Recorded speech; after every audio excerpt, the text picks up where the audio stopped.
جب اللہ جل شانہ کسی 2 ٹکے کی انسان کو 2 پیسے زیادہ دے دیتے ہیں تو پھر وہ ایک خاص بیماری میں مبتلا ہو جاتا ہے۔ بے ادبی معاف، اس کے پیچھے حصے میں یعنی پچھواڑے میں ایک کیڑا پیدا ہو جاتا ہے۔ وہ کیڑا اس کو بار بار تنگ کرتا ہے، غریب کے خلاف بات کرنے پر اکساتا ہے، غریب کی تحقیر اور تذلیل پر اسے ابارتا ہے، اور تبلیغ والوں کے خلاف بھی بات کرنے پر اسے اکساتا ہے۔ اور اس بندے کو تب تک سکون نہیں آتا جب تک وہ غریب کے خلاف بات نہ کرے، غریب کی تحقیر نہ کرے اور غریب کی تذلیل نہ کرے۔ آج کل ہمارے اور آپ کا شاہد انور بھائی بھی اس موذی مرض میں مبتلا ہے۔ دعا کرے اللہ تعالیٰ انہیں صحت کاملہ عاجلہ نصیب فرمائے۔ بھائی شاہد بھائی، آپ غریب کے خلاف اتنی باتیں کرتے ہوں، تبلیغ والوں کے خلاف بھی آج کل آپ نے باتیں شروع کی ہیں۔ میں آپ سے یہ پوچھتا ہوں کہ آخر اس غریب نے آپ کا بگاڑا کیا ہے؟ غریب اگر بوجھ ہے تو وہ اس زمین کے اوپر بوجھ ہے، اس کا بوجھ اس زمین نے اٹھایا ہوا ہے، آپ کے سر کے اوپر تو بوجھ نہیں ہے۔ غریب آپ کے گھر سے تو نہیں کھاتا، آپ کے پیسے تو نہیں کھاتا، آپ کے جائیداد سے تو نہیں کھاتا، کبھی آپ کے سامنے تو ہاتھ نہیں پھیلایا ہوا ہے، تو پھر آپ کیوں غریب کے خلاف بات کرتے ہو؟ اور آج کل آپ تبلیغ والوں کے خلاف بھی بات کرتے ہو۔ کیوں کرتے ہو تبلیغ والوں کے خلاف بات؟ تبلیغ والے اپنے گھر بار کو چھوڑ کر وہ کسی غیر علاقے میں چلے جاتے ہیں اور لوگوں کے دروازے کٹکھٹاتے ہیں۔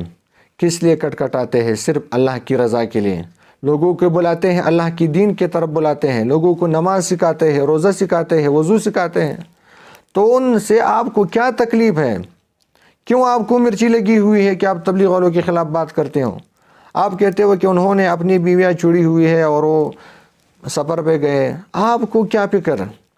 ان کی بیوی یہ شکایت نہیں کرتی، لیکن آپ ان سے یہ شکایت کرتے ہو۔ آپ کیوں کرتے ہو؟ آپ تو ان کی بیوی نہیں لگتی، تو پھر کیوں ان سے یہ شکایت کرتے ہو؟ یہ تو آپ کا حق نہیں ہے۔ صحابہ کرام رضی اللہ عنہم اجمعین، انہوں نے دین کی خاطر اپنے گھر چھوڑے تھے، اپنے اہل و عیال چھوڑے تھے دین کی خاطر، تاکہ اللہ تعالیٰ کا دین وہ دنیا میں پھیل جائے۔ بہت سارے صحابہ ہیں، اکثر صحابہ کا قبرستان وہ مدینہ منورہ میں نہیں ہے۔ صحابہ وہ اکثر مدینہ کے تھے، لیکن ان کا جو اکثر کا جو قبر ہے وہ مدینہ میں نہیں ہے۔ کچھ صحابہ کا قبر وہ مدینہ میں ہے، باقی کا قبر وہ مدینہ میں ہی نہیں ہے۔ سارے مسافر ہو گئے، کوئی شام چلا گیا، کوئی فلسطین چلا گیا، کوئی کدھر چلا گیا، کوئی کدھر چلا گیا۔ دراصل بات یہ ہے کہ انسانوں کی 2 قسمیں ہوتی ہیں، ایک نسلی انسان ہوتا ہے اور دوسرا بے نسل انسان ہوتا ہے۔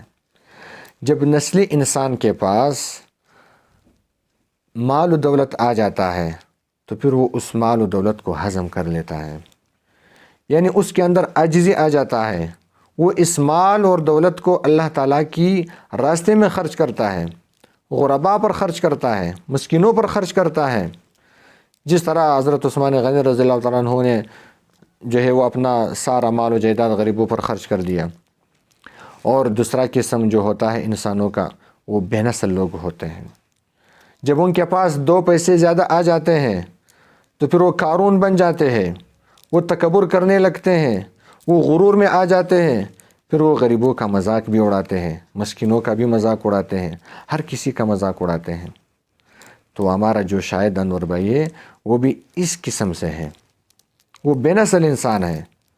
اس نے اپنی جو گزشتہ زندگی ہے وہ غربت میں گزاری ہے، اب اس کے پاس 2 پیسے آ گئے، اب وہ غریب کا مذاق اڑانے لگتا ہے۔ بھائی کیوں غریب کا مذاق اڑاتے ہو؟ کیا بگاڑا ہے غریب نے آپ کا؟ غریب نے آپ کا کیا بگاڑا ہے کہ آپ غریب کا مذاق اڑاتے ہو؟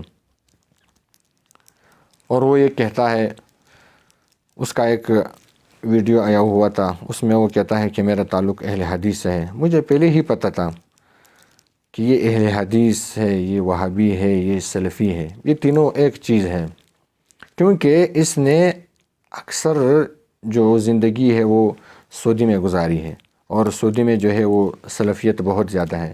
یہ ان شیخوں سے متاثر ہوا ہے۔ یہ باقی لوگوں کو کہتے ہیں کہ تم شیخ کے ٹٹو ہو، یہ خود شیخ کے ٹٹو ہیں۔ یہ ان سے نظریے کی اعتبار سے متاثر ہوا ہے، ان کا نظریہ اس نے قبول کیا ہوا ہے، اب وہ سلفی اور وہابی بن گیا ہے۔ کہتے ہیں میں صحیح حدیث کو مانتا ہوں، میں جو فضائل اعمال کی جو حدیثیں ہیں وہ ضعیف ہے سارے۔ بھائی آپ کو صحیح اور غلط حدیث کی کیا پہچان؟ میں آپ سے پوچھتا ہوں صحیح حدیث کہتے کسے ہیں؟ اور آپ کو یہ بھی پتہ نہیں ہے کہ ہر صحیح حدیث وہ قابل عمل نہیں ہوتا۔ آپ کہتے ہو کہ میں ان حدیثوں پر عمل کرتا ہوں جو صحیح مسلم میں ہو اور صحیح بخاری میں ہو، میں ان کی اتباع کرتا ہوں۔ صحیح بخاری میں آپ کو حدیث دکھاتا ہوں، صحیح مسلم اور صحیح بخاری میں جو ہے وہ حدیث ہے کہ انسان کا جو مادہ تولید ہے، جو منی ہے، وہ پاک ہے۔ اب میں آپ سے پوچھنا چاہتا ہوں کہ آپ دن میں کتنے بار مادہ تولید یعنی منی کھاتے ہوں؟ کیونکہ وہ بخاری میں حدیث ہے کہ پاک ہے، تو پھر آپ کھاتے ہوں گے۔ اور اسی طرح صحیح بخاری اور صحیح مسلم کا حدیث ہے کہ اونٹ کا پیشاب پاک ہے۔ اب میں آپ سے پوچھنا چاہتا ہوں کہ صبح ناشتے کے وقت آپ کتنے پیالہ اونٹ کا دودھ پیتے ہوں؟ یہ تو صحیح حدیث ہے نا، صحیح بخاری میں حدیث ہے۔ بھائی آپ لوگوں کو پتہ نہیں ہے صحیح حدیث کیا ہے، ضعیف حدیث کیا ہے، موضوع حدیث کیا ہے، اور کیا ہر صحیح حدیث وہ قابل عمل ہوتا بھی ہے یا نہیں ہوتا ہے؟ ہر صحیح حدیث قابل عمل نہیں ہوتا۔ یہ دو حدیثیں میں نے آپ کے سامنے پیش کر دیا۔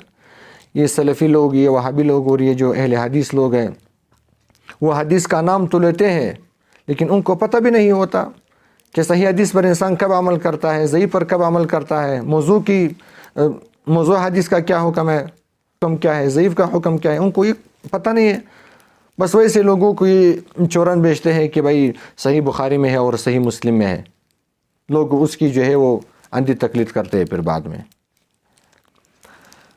دیکھو فضل اعمال کی جو احادیث ہے اس میں اگرچہ ضعیف حدیث ہے، لیکن یہ محدثین کا ایک قاعدہ اور ایک اصول ہے کہ ضعیف حدیث وہ فضائل میں چل سکتا ہے، احکام میں نہیں چلتا لیکن فضائل میں چل سکتا ہے۔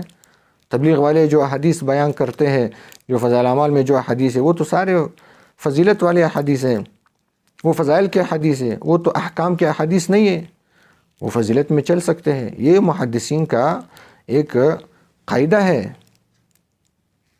تو اس پر کوئی اعتراض نہیں کر سکتا ہے۔ تو پلیز خدا را تکبر بند کر دیجئے، غرور بند کرے، آئندہ غریبوں کے خلاف اور تبلیغ والوں کے خلاف بات نہ کریں، ورنہ اگر کسی دن آپ غریب کے ہاتھ لگ گئے تو پھر آپ کو لگ پتہ جائے گا، پھر آپ کہو گے کہ مفتی صاحب آپ نے بالکل سچ بولا تھا، کاش مجھے پہلے پتہ ہوتا۔